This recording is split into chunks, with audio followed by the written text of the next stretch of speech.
The FDA getting a little bit of backlash for approving a genetic test that's supposed to be able to tell if you're at risk of having an opioid addiction.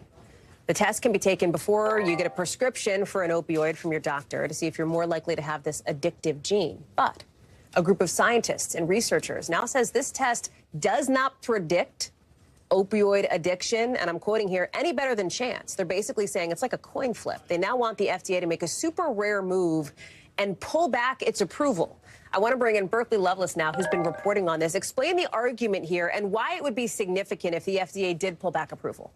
Yeah, so the company behind the product claims that this test can detect genetic markers that are associated with opioid use disorder. But many in the science community are actually deeply skeptical that this test can predict opioid addiction based off genetics alone. So they say addiction is a complex disease, involves other factors, including age, socioeconomic status, as well as one's exposure to the disease. And so if a test fails to identify a person with this disease, it could cause doctors and patients to both have basically a false sense of security about their opioid use. On the other hand, if you mislabel a patient, it could cause the doctor also to not give a prescription. And so we have one doctor in the letter, Dr. Andrew Connolly, who says that this could actually make the opioid crisis worse. It could lead to overprescribing. It could lead to people not being able to get their medication. And so there's a lot of concern about this, Hallie.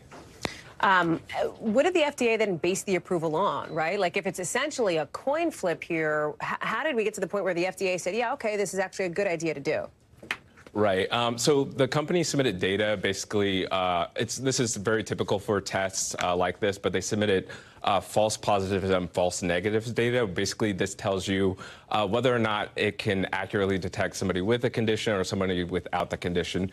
And so it found that roughly 80% of the time it works. So that it basically found roughly 1 in 5 would have a false diagnosis. And so I spoke with the FDA and also reached out to the company, and they're both confident that this drug works. But it's also important to note that the FDA's own advisory committee recommended against approval of this drug about 2 years ago based on this data. Berkeley Loveless, when will we know what the decision will be from the FDA? What's the timeline here?